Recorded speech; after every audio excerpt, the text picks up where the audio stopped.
I'm doing a slightly different video today. I've not done one of these before, but I'm going to break down somebody else's mock draft. If you like this kind of content, let me know in the comments section, like the video, and I'll consider doing a few more of these as the draft season goes along. So the mock draft that I'm going to be breaking down today is Jordan Reid's, which is the latest one that was posted on ESPN.com. So let's go through it. It's a first round mock draft. And let's go through the picks. I'm going to give some thoughts on each of the picks, the fit, the player, whether I think it's a good pick, a bad pick, whether I think a player is underrated, overrated. And I'm going to go through it picks 1 to 31 because the Miami Dolphins have forfeited their first round pick. So let's start with the Texans at number 1. Obviously, a very popular pick. And we see it again here, Bryce Young first overall. And the mainstream media has settled on Bryce Young being the top pick. I would just pump the brakes on that. I don't think it's as clear cut as the mainstream media is making out. Bryce Young is a naturally gifted player, very talented player, has had a great career at Alabama. But the fact is he's 5'10" and about 185 to 190 pounds. And there just aren't quarterbacks like that in the NFL. And although he does a lot of good things, his decision making is pretty good. His processing is good. He can throw well over the middle when he can see those passing lanes. He's very good at that, surprisingly good at that, given his height. He has an okay arm. He doesn't have a strong arm, but it's not a terribly weak arm. I think it's a slightly stronger arm than, say, Tua Tagovailoa, who went in the top 10. And he's mobile, very creative. And he dragged Alabama kicking and screaming in some games this season to make them competitive. So really good player, not disputing that whatsoever. It's just the size, the height, and there are prototype quarterbacks in this draft who are big, strong, athletic, who also have a lot of positives to their game on a technical level. And for that reason, I just think if you are the Houston Texans and you are going to take a quarterback, you're probably more likely to go for that prototype style player than Bryce Young. I still think Bryce Young will find a home in the top 10. I'm just not convinced he's going to be the number 1 overall pick. And the other thing you've got to consider here is, we've all said, the league views smaller quarterbacks differently these days. And that is true. But in 2022, we've seen Tua Tagovailoa have injuries and concussions and all sorts of issues with that. We've seen Russell Wilson struggle since his escapability has kind of lessened as a factor. And we've seen Kyler Murray have all sorts of issues and pick up an injury as well. So it's not really, this is a copycat league. It's not really the time when you'd expect a team to go, hey, we've got the number 1 overall pick and everything's telling us to go and get Bryce Young. So I'm not sure that this is going to happen. I think another quarterback, if they go quarterback, will go here. But this mock draft has got Bryce Young at number 1 overall. Chicago Bears at number 2, Jalen Carter. I think the Bears are angling to trade down. I think that the reason that they've essentially sat and benched Justin Fields for this final game of the season is because they want to tank. They want to give themselves the best chance to get the number 1 overall pick. The Texans are playing the Colts, who are hopeless. There's a chance that the Texans will win that game, and I think the Bears want to control the draft. They want at least the option to have teams calling them for the top quarterback. I think they want that. I think they want that more than just taking a defender here. And I think they're going to want to see those offers. Now, they may still get those offers for the second best quarterback on the board. We've seen that in the past, where we had the Rams trading up for Jared Goff, and then we had the Eagles trading up to number 2 for Carson Wentz. And we've seen, Trey Lance, the Niners spent a fortune to go up to number 3 to get him. So we could easily see the Jets moved up to number 2 to get Sam Darnold back in 2018. So we could see a team move up to number 2 and give them a haul. I think that's what they're going to be looking for. If they stay at number 2, of course, it's obvious that they're going to go with a defensive player. Jalen Carter still makes some sense here. He's a very talented player, but there are people out there comparing him to Aaron Donald, which is just not accurate. He's not an Aaron Donald type player. He's not that sort of quick twitch, smaller, shorter defensive tackle like Aaron Donald with massive college production. He's more of a bull in a china shop. He is great get off, power on contact. He just sort of plows through those blocks, gets guards and centers off balance with that get off, and then attacks with violence, bursts his way into the backfield. Very, very good player, more of a Jeffrey Simmons type than an Aaron Donald type for me. But when you see him absolutely exhausted because he had a decent amount of snaps in the biggest game of the season against Ohio State, that's a flag for me a little bit.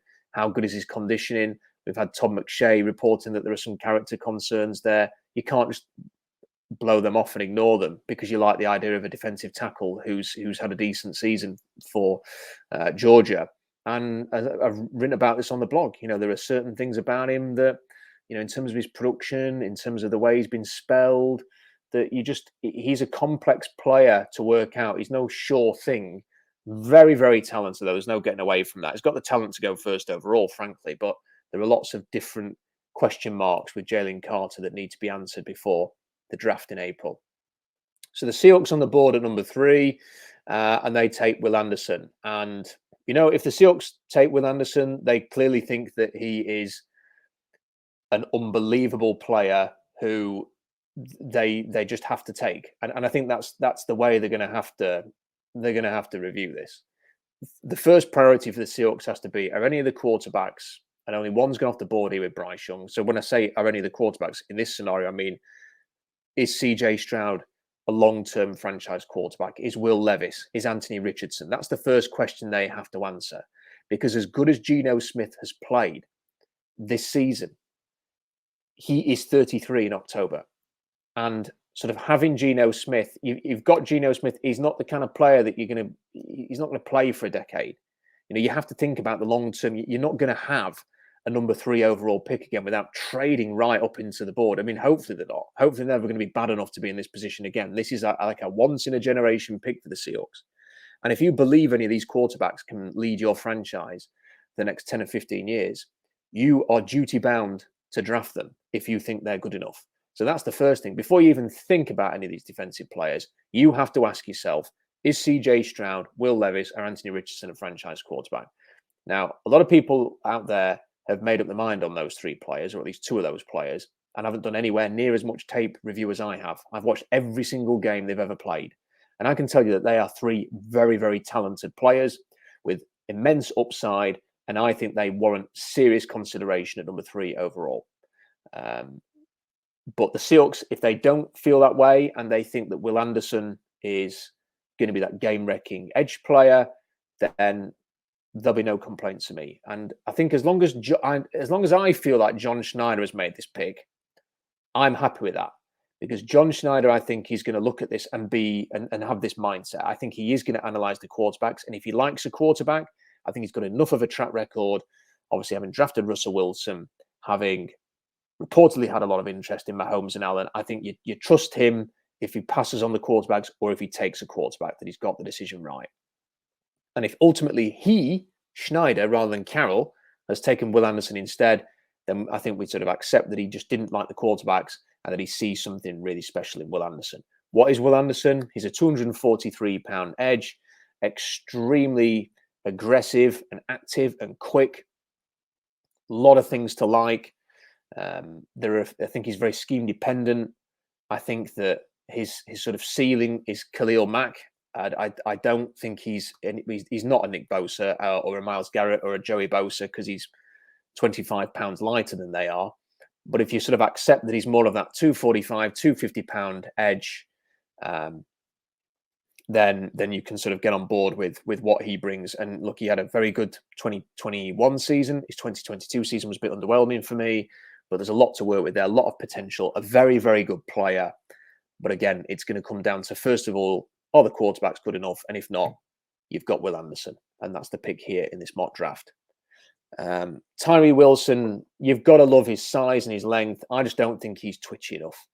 I'm not convinced on the twitch and the consistency in his performance to justify going 4th overall.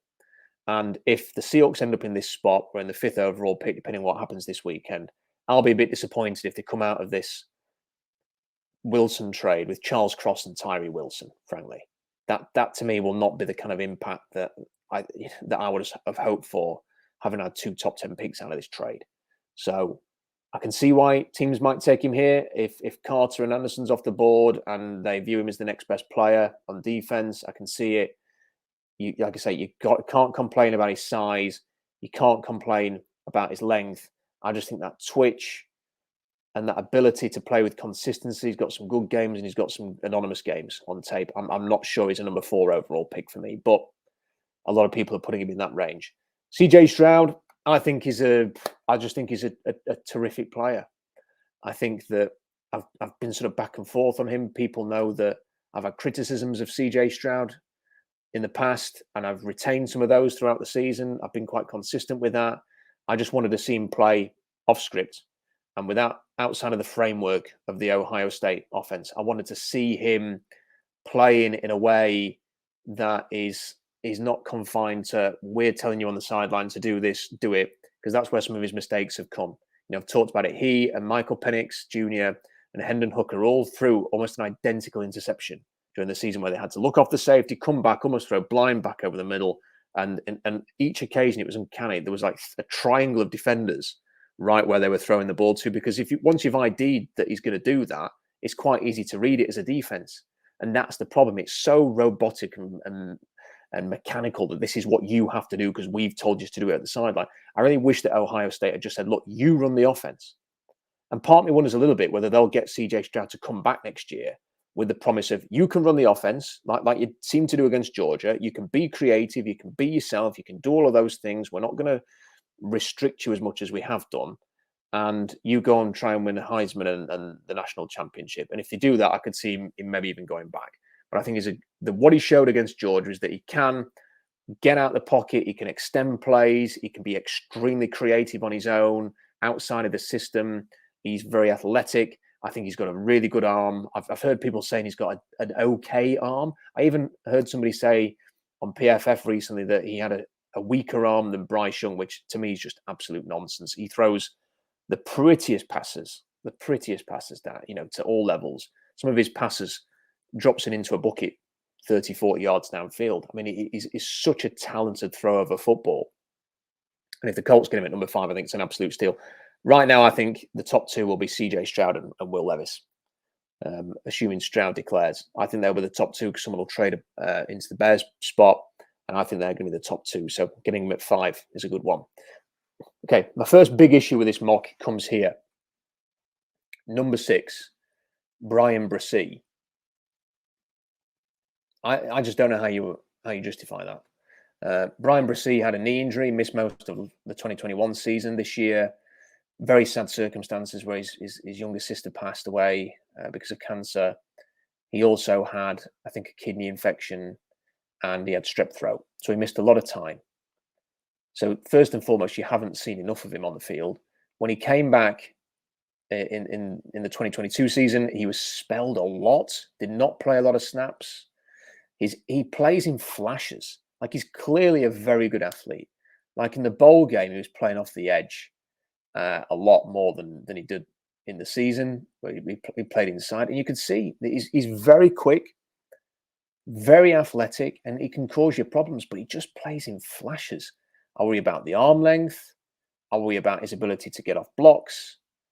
Double teams, no chance. If he sort of shoots a gap and he gets in there quick, he can be very disruptive, but it's so hit and miss. There's something there as an athletic profile, but he's a million miles away from sort of feeling really, you've got to take this guy 6th overall. And he'll go and test well at the combine, I've no doubt. I just think this is just way too rich for a player who is all potential and not in any way, shape, or form really proven. And if you bring him in, can he stay healthy? Can he stay on the field for you in that regard? Can he become a more rounded, consistent player? What is he? Is he a defensive tackle? Can he stay there? Is he? I worry a little bit that he's just a specialist interior guy who comes in on 3rd down and maybe gives you a bit of a flourish. I'm not sure that he's an every down defensive tackle. So I could not justify putting him at number 6 in a mock draft.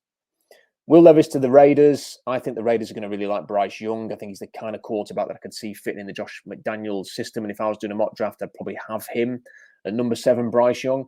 But Will Levis is going to be a top 10 pick. There has been so much rubbish said and written about Will Levis over the last few months. It's as if people are incapable of looking beyond a stat sheet or, I've watched that game and he had an interception. I've put the stats on SeahawksDraftBlog.com like loads of times that the guy was sacked like 40 odd times in 2022. Like Michael Penix was like sacked 7 times in the season. 7 versus like 42 or whatever it is. That's the difference. Like, he played behind a terrible offensive line with no weapons for a really struggling offensive coordinator in a pro-style system, not one of these spread open systems like you have at Washington and Tennessee and Ohio State. There's none of that. It's a pro offense, a much more complex offense, demands a lot more of the quarterback, and you play behind a crap O-line, and you've got no one to throw to, and your running back missed a bunch of games as well. And by the way, you're playing for Kentucky, where you haven't got your loaded 5-star recruits, and you're in the SEC. And people are surprised that his numbers are not as good as CJ Stroud and Bryce Young and Hendon Hooker and Michael Penix Jr. I mean, come on. I mean, like, how hard is it to actually sort of accept the situation at Kentucky? Here's what Will Levis is. Incredibly intelligent person. I've interviewed him. I know what he's like. Great guy. He's going to be a leader for you. Amazing athlete. Not a good athlete, an amazing athlete. A fantastic athlete. An athlete that is going to be comparable to the big-time physical athletes that we're seeing in the NFL play quarterback in a minute. Great arm. Good mechanics. Can make all the throws. Can extend with his legs. Can do anything that you need him to do. Are there little things that he needs to iron out? Yes. There are little occasions where he's been leaning back ever so slightly as he throws, especially under pressure, sailed some passes, and that's led to a couple of interceptions. Too many red zone interceptions, something needs to work on. These are fixable things. These are not massive problems for me. I think that coaches are going to love the idea of working with Will Levis, trying to mold him into a franchise quarterback. I think he's a really good player. He will go in the top 10. And I'd be suspicious of anybody just hammering Will Levis and criticizing and complaining, because they're just box score scouting, frankly. Number 8, Atlanta Falcons, Myles Murphy. Again, a player that I'm very suspicious of. Great athlete, good size. You know, it says here in the article, 6'5", 275. Where's the production? He's a pussycat in the running game. Got blasted off the edge against Notre Dame. I think he had something like 6.5 sacks this year, despite playing on a loaded defensive line for Clemson. In most of their games, they were the better team. No production. Do not see him play with any aggression. To me, he looks like a player who's always been a great athlete and has got by. I wonder a little bit about his conditioning again. I wonder a little bit about his intensity and his want to. You know, when he gets to the next level and just being a great athlete is not enough. Is he going to sort of go that extra mile to make it happen? I'm a bit dubious about that. He will get by to a certain extent with his athleticism and will be somewhat of a good player because he is a really good athlete. But, you know, to get to the next level, to be a fantastic player, which is what you want number 8 overall, I just don't see it with Myles Murphy. And I think he's going to be a risky pick. Great athlete. Someone will take him for upside, but I do think there's a risk factor there.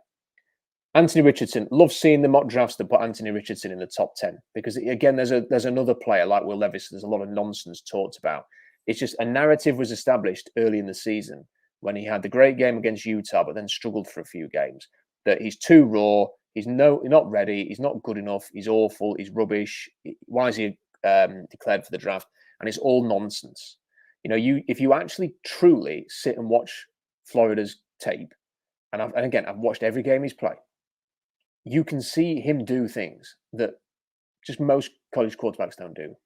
You know, making checks at the line, making adjustments, sorting protection out,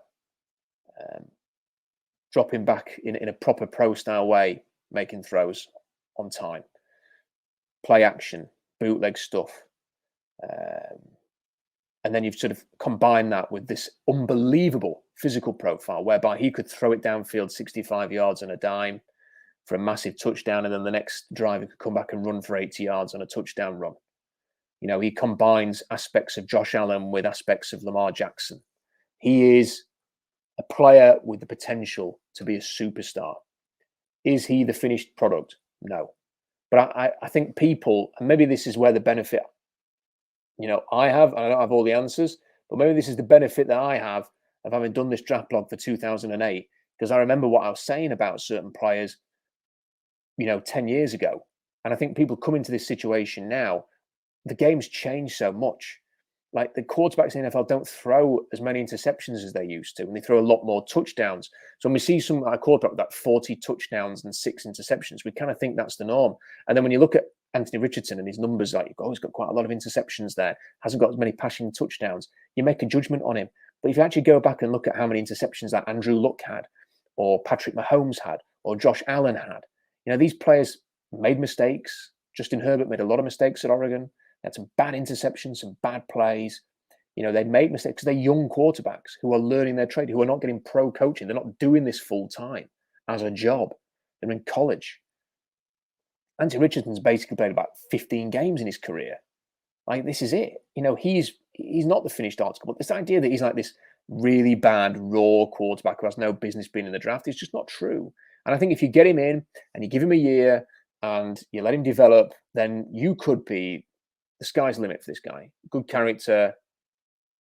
I think he's going to be able to lead a team. I think he's got everything that you need in a quarterback. I think he's such a good player. And listen, if the Seahawks took him, number 3 overall, the world and the internet will go absolutely crazy. I wouldn't care less. I'd be completely fine with it. No issue whatsoever. And sometimes you've just got to accept that you were not drafting the finished product all the time, especially at quarterback. Sometimes you've got to draft someone and develop them. Not everyone's going to come in and be Russell Wilson. Prepared their life to be a starting quarterback. Sometimes it takes time. Josh Allen took 2 years. Justin Herbert still trying to lower his interceptions. It can take a bit of time. But if you give them that time and you develop them properly, they can be very, very good. Number 10, Tennessee, Peter Scaronski. I just can't get there with Peter Scaronski this early. I'm sorry. The length is an issue. He loses a lot off the edge because he loses the leverage battle. I've seen him overpowered by Lucas Van Ness for Iowa, and that was a really scary rep because there's going to be a lot of Lucas Van Nesses at the next level who are better than Lucas Van Ness. He's probably going to kick inside to guard. I don't see the explosive traits. I wonder what he's going to test like. And if he's a guy who has to kick inside to guard, and look, there's players who've done that who haven't got great size, length, explosive traits. Zach Martin's a good example at Dallins. But you watch Zach Martin, you felt like you were watching the Uber technician. You thought you were watching someone who was born to play offensive line in the NFL. And when I watch Scaronski, there are things that you like about it, and he's got the bloodlines and everything. His granddad played in the NFL. I don't quite see that. For me, this is too high. And I think later on in the first round as a guard, maybe justifiable. Probably more likely for me, a second day pick. Could go in the first if people sort of believe in sort of maybe some of the things that you see with him, and that they get caught up on the bloodlines and the fact that he's got a good PFF grade and stuff like that. Maybe he goes there if you're a team desperate for O-line, but I just can't. For me, top 10 pick is too much. And on a similar vein for Jared Verse, you could watch clips of Jared Verse and think, wow, this guy is going to be like the 11th overall pick. But I just think I wonder about his size. I wonder about his actual upside and his ability to test. What's his testing going to be like? His flashes are very, very good, but how big is he? Doesn't look like the biggest guy. I'm just not sure. I'm just not sure. We see a lot of Florida State defensive ends go into the NFL. Some are great, some are not so great. I'm going to reserve a complete profile review on him until I've seen him test. I think he's a player that testing is going to be so important for. Quentin Johnson at number 12. If the Texans go quarterback, they do need another target. I'd go Michael Mayer here. In fact, I'd go Michael Mayer to Tennessee at number 10 and forget about it. I'll get on to Michael Mayer because he's far too low in this mock draft. The reason why Quentin Johnson could go 12th overall is because of his size and his speed. He's going to have an amazing combine. He's got a massive profile. For me, he's kind of like a Larry Fitzgerald, poor man's Larry Fitzgerald. But the poor man's aspect of it is the important thing. There are too many drops. Some massive play, big play, didn't he, against Michigan, and a bit of a busted coverage. I think somebody slipped over at something. He had a big run. And he's got that in his locker, but you don't see him dominate quite as much as you would have hoped. But he's got everything physically in a number one receiver. So there's every chance that if he goes to the combine and he does test well, that he goes this early. I think based on his tape, he's more 20 to 35. But I could see him going 12 in this draft class because there aren't many alternatives, and receivers have become a premium position. Jets have got Paris Johnson Jr. Again, another pick I just can't get behind. For me, I don't understand it with Paris Johnson Jr. I don't know why he's being graded as high as this on so many mock drafts. Joe Douglas, the GM, loves explosive offensive lineman. I'm not sure that Paris Johnson Jr. is going to test that well to be an explosive offensive lineman. For me, he's a second day pick, Paris Johnson Jr. I've just never watched him and thought anything but he's okay. Not excited about him. I'm much more excited about Devin Jones, who is the right tackle for Ohio State. I think there's a guy you can get behind taking this early. Frankly, I think he's really good. 6'8", 350 pounds, enormous, light on his feet, so exciting to watch. there's a player that I could get behind in this kind of range. Not Paris Johnson Jr. though. Joey Porter feels like an ideal fit for Washington at number 14. This seems like a match made in heaven, unless they move up for a quarterback. Nothing like his dad in terms of, if you listen to his interviews, nothing like his dad in terms of personality, but good size, good length, very, very competitive, very skilled. Obviously got the bloodlines. For me, a terrific player. And you could make a strong case for taking him this early. 15, New England Patriots, another offensive line pick that I just don't like. You know, my favorite offensive linemen are Darnell Wright, the Tennessee right tackle, Bijon Jones, the right tackle at Ohio State, and Cedric Van Pran, the center at Georgia. And Broderick Jones, for me, has no business being in the number 15 overall pick. He's a 25-year-old, give me a 25-year-old rookie, 6'3", 6'4", you know, guard size, has to kick inside for me. They took Isaiah Wynn, who I really liked, to play guard, and then they kind of shifted him to tackle and guard at New England. I don't know why you're going to do that again. You know, go and take Broderick Jones, who's older, not as good for me, and then try and move him inside to guard. You know, the same team. It's the same bloody team that took Isaiah Wynn. Like, I just can't see this at number 15 overall. Broderick Jones just seems like an okay player to me. Like, testing's going to be big again, but he's a player who has to kick inside. I don't think he's a left tackle in the NFL. So I don't think you can take him this early. And again, for me, a day 2 pick. Trenton Simpson, who is a really trendy pick for Seattle for their second first-round pick. I don't get it. You know, I know I say this a lot. I mean, I went through the tape more than I've ever done before this year. And I watched every single Clemson game to watch the defense because they've got a lot of defensive talent. And I wanted to watch them. And Trenton Simpson did not have a good season. He didn't. He had 4.5 tackles for a loss and a couple of sacks. That's it. All season. The year before, they used him just as a specialist blitzer, the same way that like Seattle used Jamal Adams in his first year. Fly off the edge, get into the backfield, make plays. And they could afford to do that because they're Clemson and they played overmatched opponents. They could always have that free runner running into the backfield. And he made some plays. He made some plays. And last year, they tried to make him more conventional linebacker, and he didn't do anything. He didn't do anything. He didn't make any plays. He was anonymous in most games. And I don't get what the fuss is all about, frankly. I know he's going to test brilliantly. I know he's going to be a great athlete. But we're talking 16th overall pick here for a linebacker spot. Because, you know, Jordan Brooks has got an injury, but he's presumably going to come back. And they didn't even draft or sign any competition for Cody Barton. So how do you go from having Jordan Brooks in the middle and Cody Barton unchallenged in his role to, okay, now we need to replace Cody Barton with a 16th overall pick? That's to me, for the second linebacker on your team. And if Jordan Brooks can't play, then fine. Go and draft a veteran. Go and sign a veteran. Go and sign a veteran to hold the fort till he comes back. And then maybe kick it back across from him. Or send a couple of cheap veterans or whatever. Like, you don't have to spend the 16th overall pick on a linebacker, especially one who didn't have a good 2022 season. So Trenton Simpson, great athlete. No issues at all considering we're on day 2. Not 16th overall pick. Not for me. I don't think you can justify that at all.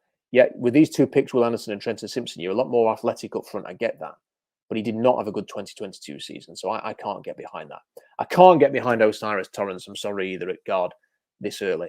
He is a player who has got a sloppy frame. He's too big. I don't see dominating tape. You know, he's okay. He's a decent college football guard who's a pure guard who isn't going to go to the combine and test that well. I think we see players like this every year. I wouldn't be taking 17th overall, a 6'5", 350-pound guard. Jalen Carter got into him in a way that I wouldn't want from a 17th overall pick at guard. So not for me. I do not have him anywhere near round 1, frankly. And good luck to the Steelers if they take him that early.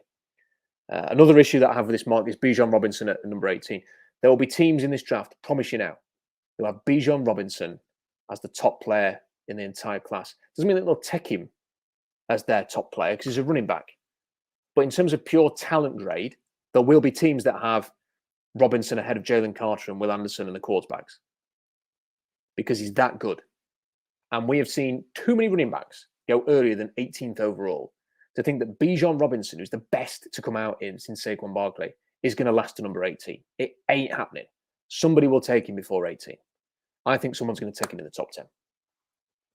And if not, you're talking 12, 13. And listen, if Bijon Robinson is there at number 16, the Seahawks should take him, probably. Because he's that good. Because he's that good. You know, it's just such an exceptionally talented player. Does everything. Catches the ball brilliantly, can block. Change of direction and acceleration is unbelievable. Runs through contact. Amazing size. He's just a special player. Special player. He will not last to 18, in my opinion. Neither will Michael Mayer last to number 19. Michael Mayer may not run fast at the combine, but he has everything you need at tight end. Blocking ability, size. He, again, doesn't have the long speed, but what he has is this subtle separation whereby he'd be covered by a cornerback or a slot corner.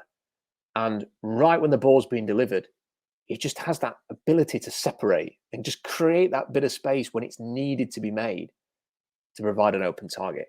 I think we've always said the thing that for tight ends is not so much that four. I mean, think about how many tight ends run like a 4.50 or a 4.4, whatever, and we go all crazy about it, and it doesn't mean anything at the next level because they're no good. You know, how many tight ends flame out like that? You know, did Rob Gronkowski run a 4.40? No.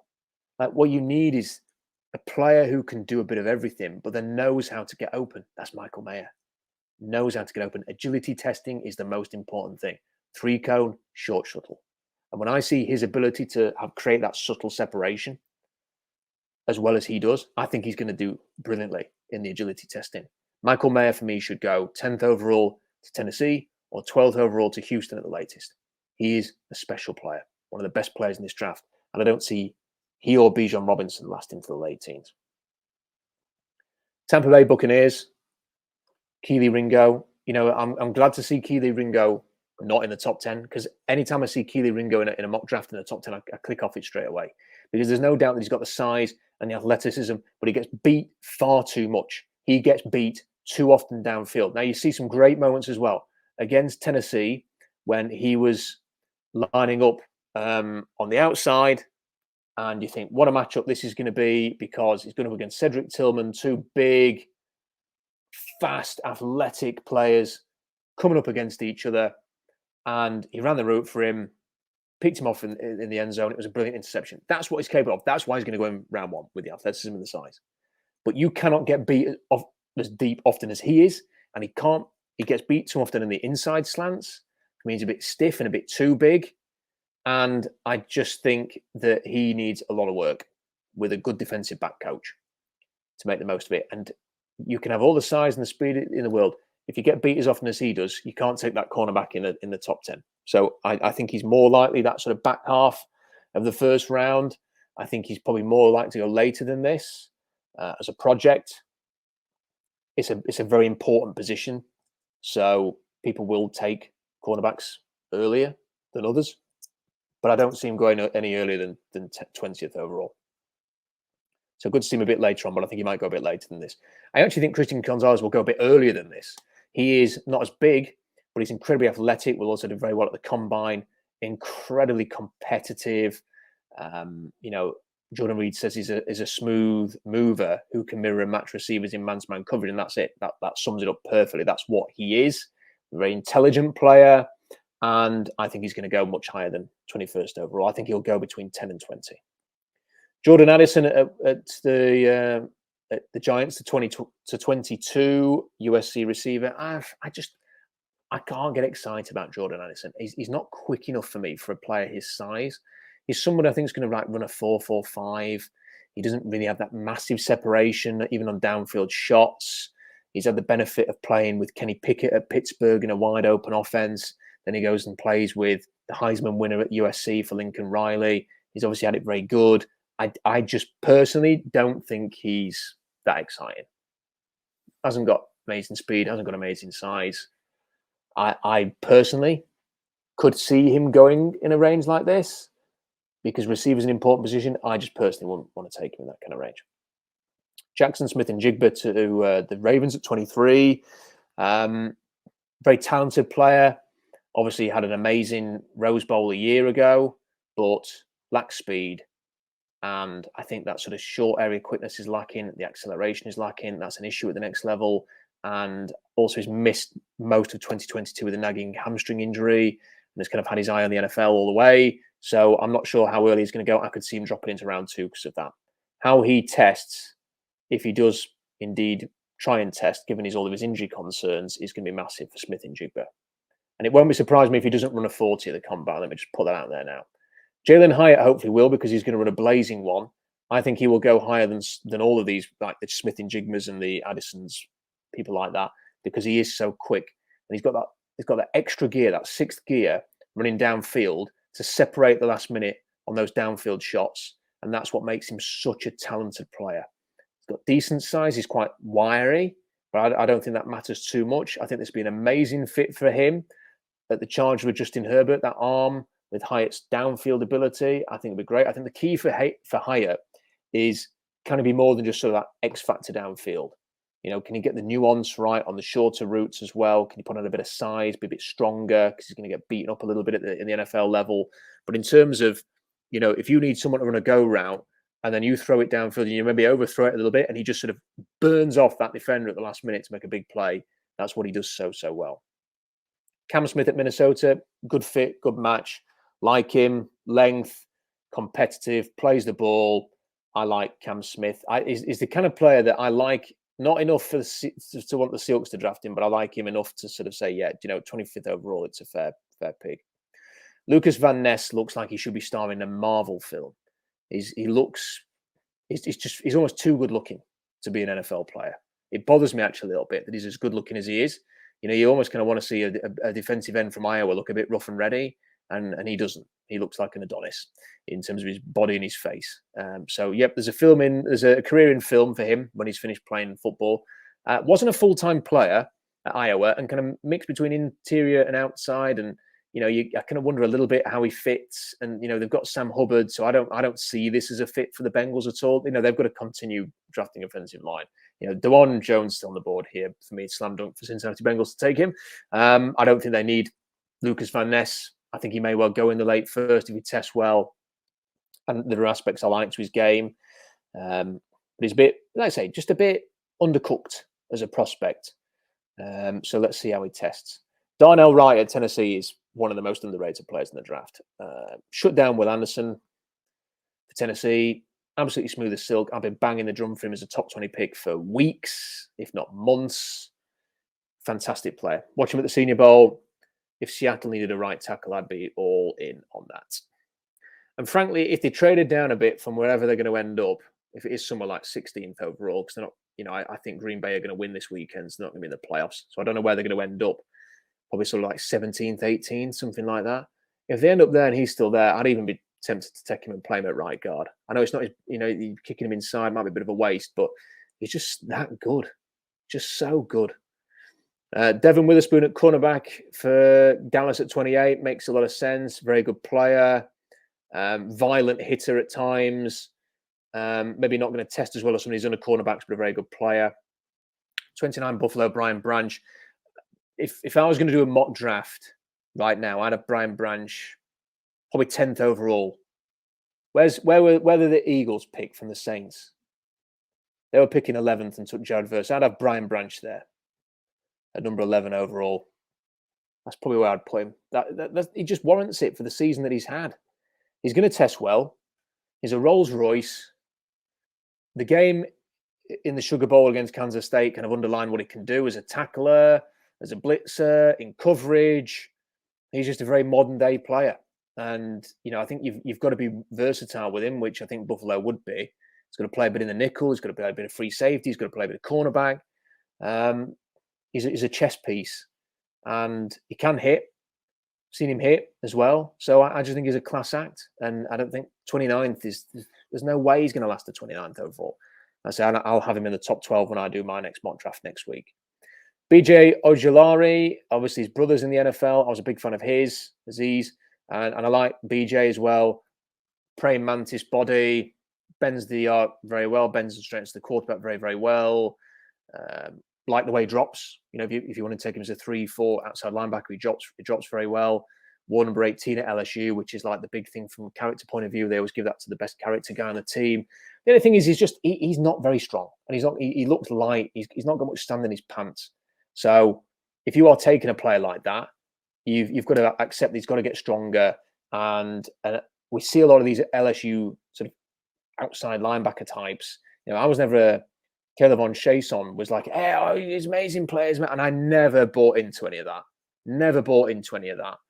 And I think Ojulari is a better player than he is, but he may have some of the same growing pains. So scheme dependent, probably better in a system like the Ravens, where he can get after it a little bit more, or the Giants. You could see him there maybe joining his brother. I think his brother's at the Giants, isn't he? And playing in that sort of system under Wink Martindale, off the edge.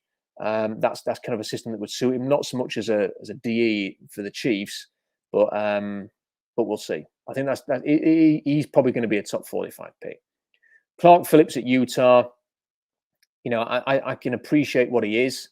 6 interceptions, competitive, but for me, I don't have him anywhere near as high as the first round, and that's the last pick, because of course Miami's have forfeited their pick, so they don't have one. So there we go. That's my breakdown of Jordan Reid's mock draft. Let me know what you think in the comments section. Let me know what you think about your favorite players, what you agree, disagree with Jordan Reid's mock draft. I am going to do my own mock draft next week when the season's finished. So I wanted to get the college football playoff final out of the way, because it's another chance to watch Georgia and another chance to watch Quentin Johnson, people like that. Then I want to see how the NFL season finishes, get a proper draft order for the top, 18 picks, so that we've got a better idea of, exactly, instead of projecting that, hey, this could get this guy, we'll actually know, are they going to be 3rd, 4th, or 5th in this draft, or even 2nd? Who knows? Where are they going to end up? And then it's going to be easier or harder to project, because if they stay at number 3, then it's okay. They're definitely going to get either Anderson, Carter, or the number 1 quarterback. If you're 3rd overall, you are guaranteed at least one of those players. And if it's 4th, you add a 2nd quarterback and the other 3, and then it's 5th. It's 3 quarterbacks, and that's how I would view it. That's how I view this draft. I would not be thinking about Tyree Wilson in the top 5 or Miles Murphy or anybody like that. I'd be thinking if you're in the top 5, which they are going to be, you've essentially got 3 quarterbacks and 2 defenders to pick from. That's what it comes down to for me. Anyway, let me know what you think. SeahawksDraftBlog.com for more analysis. Join us after the Rams game when we'll do our live reaction and give our thoughts on the final regular season game of the season. And make sure you subscribe. Make sure you like the video. And if you like this kind of content, me breaking down other people's mock drafts, let me know in the comment section. I will do more of those. Until next time, Happy New Year, everybody. I'll see you soon. Bye for now.